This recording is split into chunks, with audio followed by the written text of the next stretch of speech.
भारत के उत्तर प्रदेश राज्य की राजधानी लखनऊ से करीब 56 किलोमीटर दूर माल भरावन होते हुए अतरौली नामक स्थान पड़ता है। यह स्थान अर्थात अतरौली जनपद हरदोई के अंतर्गत आता है। यहाँ पर अतरौली भटपुर मार्ग पर मुख्य मार्ग से करीब 200 मीटर हटकर एक प्राचीन शिव मंदिर है, जो कि जंगली शिव मंदिर के नाम से जाना जाता है। मान्यता है कि वर्ष 1520 में घने जंगलों के मध्य एक ऊंचे टीले पर कुछ चरवाहों को तेज प्रकाश दिखा था। उस प्रकाश को समीप से देखने की लालसा से जब वे उस स्थान पर पहुँचे तो उन्हें वहाँ पर एक स्वयंभू शिवलिंग मिला था। चरवाहों ने उस स्थान पर पूजा अर्चना की और धीरे धीरे उन चरवाहों के माध्यम से ही समीपवर्ती गांवों क्रमशः भरावन, बानपुर, अतरौली, पितौली, भटपुर आदि के निवासियों तक यह बात पहुंची। उन गांववासियों ने भी वहां जाकर उस शिवलिंग की पूजा अर्चना प्रारंभ की।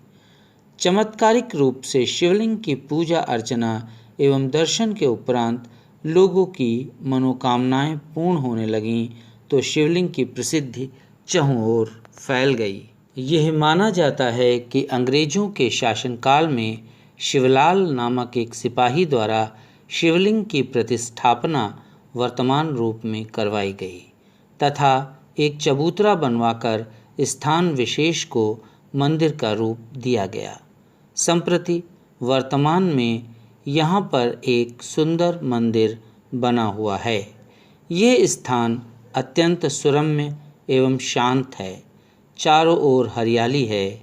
देवाधिदेव शिव को शांत वातावरण ही प्रिय है, क्योंकि शिव स्वयं शांत हैं।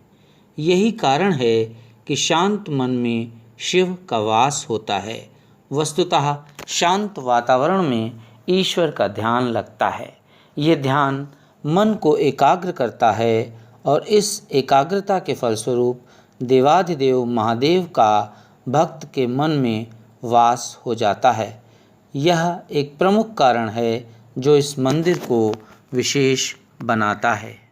संपूर्ण मंदिर परिसर एक विशाल चबूतरे पर अवस्थित है। इस चबूतरे पर चढ़कर मंदिर परिसर के मुख्य द्वार पर पहुंचा जा सकता है।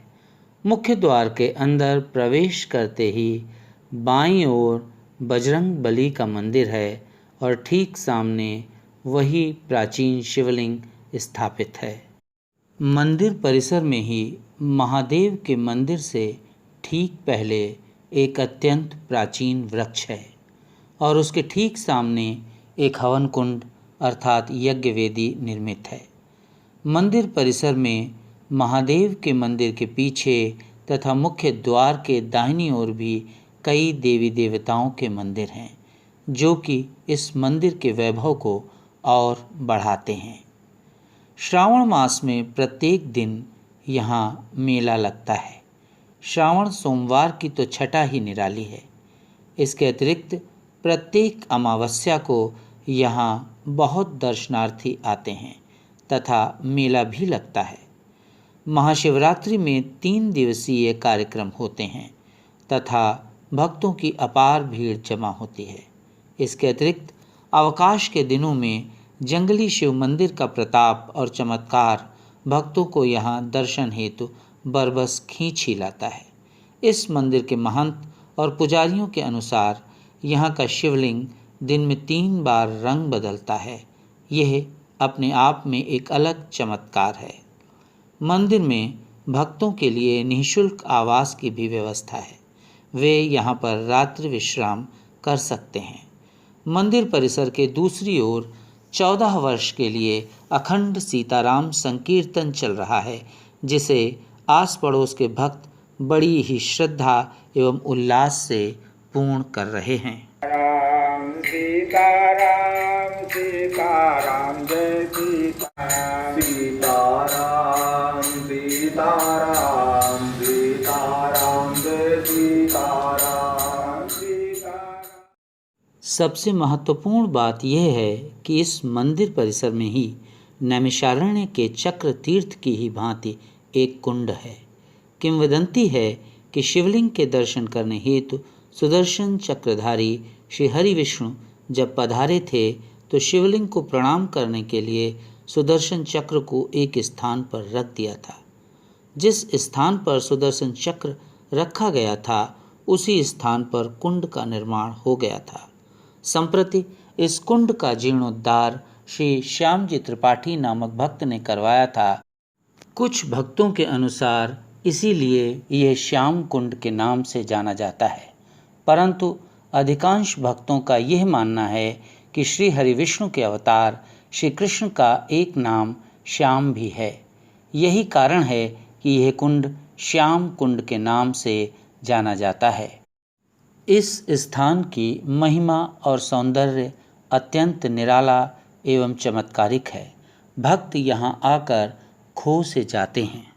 यह देखा गया है कि लगातार 7 सोमवार यहाँ दर्शन करने एवं विधि विधान से पूजा करने पर उन युवक एवं युवतियों के भी विवाह संपन्न हुए हैं जिनके विवाह में अत्यंत बाधाएं आ रही थीं। इसके अतिरिक्त लगातार 9 सोमवार दर्शन करने, शिवलिंग पर दूध या चावल तथा तिल मिश्रित जल चढ़ाने एवं विधि विधान से पूजा करने पर नौकरी प्राप्त होने में आने वाली बाधाएं समाप्त हो जाती हैं तथा लोगों को नौकरी मिली हैं। इसी प्रकार व्यापार में आने वाली बाधाएं भी समाप्त हुई हैं तथा भक्तों के व्यापार में प्रगति एवं उन्नति हुई है। समीपवर्ती लोगों द्वारा यह भी अवगत कराया गया कि लगातार 11 सोमवार शिवलिंग पर चावल एवं दही चढ़ाने तथा विधि विधान से पूजा करने पर लोगों को संतान की प्राप्ति भी हुई है। यहाँ दूर दूर से आने वाले सभी भक्तों का यह मानना है कि भोलेनाथ के दर्शन मात्र से ही कष्टों एवं समस्याओं का समाप्त होना प्रारंभ हो जाता है तथा भक्तों की मनोकामनाएं पूर्ण होने लगती हैं। मित्रों, the Hindu way of life YouTube channel के माध्यम से सदैव ये प्रयास किया जाता रहेगा कि आप जैसे सुधीजनों के समक्ष सनातन हिंदू धर्म, धार्मिक ग्रंथों, पूजा पद्धति आदि के संबंध में चर्चा एवं टीका तथा महत्वपूर्ण देव स्थानों के बारे में विस्तृत वर्णन प्रस्तुत किया जाए। कृपया चैनल को सब्सक्राइब और वीडियो को लाइक करें। बहुत बहुत धन्यवाद।